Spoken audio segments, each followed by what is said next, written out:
அனைவருக்குமே வணக்கம்.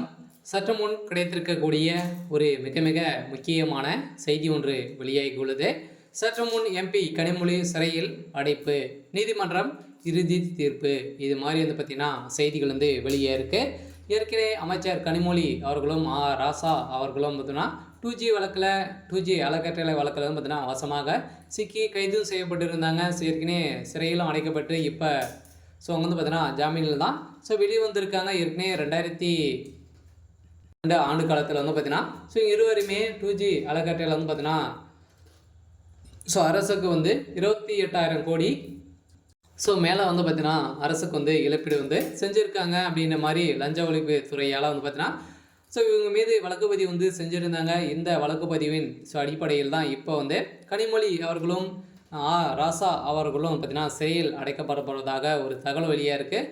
இந்த விஷயத்தில் பார்த்தீங்கன்னா இந்த மரணம் ராசாவுடைய நண்பராக இருந்த சாதிக் பாஷா அவர்கள் மரணம் அடைந்த சம்பவம் பெரும் அதிர்ச்சியை சொல்லிச்சிருந்தது. இந்த அடிப்படையில் தான் இப்போ கனிமொழி அவர்கள் இதில் சிக்கியிருக்காங்க. அவர் குற்றவாளியாக நீதிமன்றம் போட்ட தீர்ப்பின் அடிப்படையில் தான் இப்போ இவர்களுக்கு 7 ஆண்டு சிறை தண்டனை விதித்திருக்கிறதாக ஒரு தகவல் வெளியே இருக்குது. சொன்னது பார்த்தீங்கன்னா இந்த சாதிக் பாஷாவுடைய வழக்கின் 2G வழக்கில் கலைக்கற்றில் மரணத்தின் அடிப்படையில் தான் அவருடைய மனைவி தொடரப்பட்ட வழக்கின் அடிப்படையில் கனிமொழி அவர்கள் சிறையில் அடைக்கப்பட்டு இருக்காங்க. இதை பற்றி இந்த வீடியோவில் நம்ம முழுமையாக பார்க்கலாம். அதுக்கு முன்னாடி நம்ம சேனலுக்கு இப்போ தான் நீங்கள் முதல் முறையாக வந்திருக்கீங்க அப்படின்னா மறக்காமல் நம்மளுடைய சேனலை சப்ஸ்கிரைப் பண்ணி சப்போர்ட் பண்ணுங்கள்.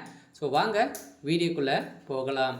பார்த்தீங்கன்னா ஏற்கனவே 2G அறக்கட்டளை வழக்கில் ராசாவுடைய நண்பராக இருந்தவர் தான் சாதிக் பாஷா அவர்கள் பார்த்தீங்கன்னா 2G அறக்கட்டளை தொடரப்பட்ட வழக்கின் அடிப்படையில் இவங்க இருவருமே வெளிவந்த அடுத்த நாட்களே பார்த்தீங்கன்னா இந்த மரணத்தின் அடிப்படையில் தான் நிறைய மர்மங்கள் இருக்குது அப்படின்ற மாதிரி அவருடைய மனைவி தொடரப்பட்ட வழக்கின் அடிப்படையில் இந்த வழக்கின் அடிப்படையில் தான் கனிமொழியும் ராசா அவர்களும் அவருடைய மனைவி பார்த்தீங்கன்னா எச்சரிக்கை விடுத்திருந்த நிலையில் இந்த வழக்கை நீங்கள் வாபஸ் பெற்றுக்கோங்க அப்படின்ற மாதிரி தான் சொல்லியிருந்த நிலையில் நிறைய மிரட்டைகளை வந்திருக்கக்கூடிய நிலையிலும் பார்த்தீங்கன்னா இப்போ அவங்க கொடுத்த வாக்குமூலத்தின் அடிப்படையில் இப்போ கனிமொழி அவர்கள் சிறையில் அடைக்கப்பட்டிருக்காங்க.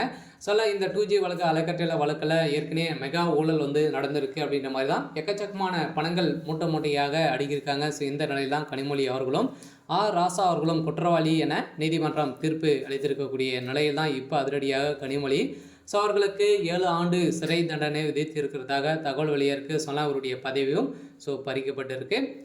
திமுகவில் மீண்டும் மீண்டும் நிறைய சிக்கலாக தான் வந்திருக்கு. வருகின்ற சட்டமன்ற தேர்தலுக்குள்ளே என்ன நடக்க போகுது அப்படின்றது தான் எல்லாருடைய ஒரு மிகப்பெரிய ஒரு கேள்வியாகவே இருக்குது. இருந்தாலும் என்ன நடக்க போகுது அப்படின்றத வெயிட் பண்ணி பார்க்கலாம்.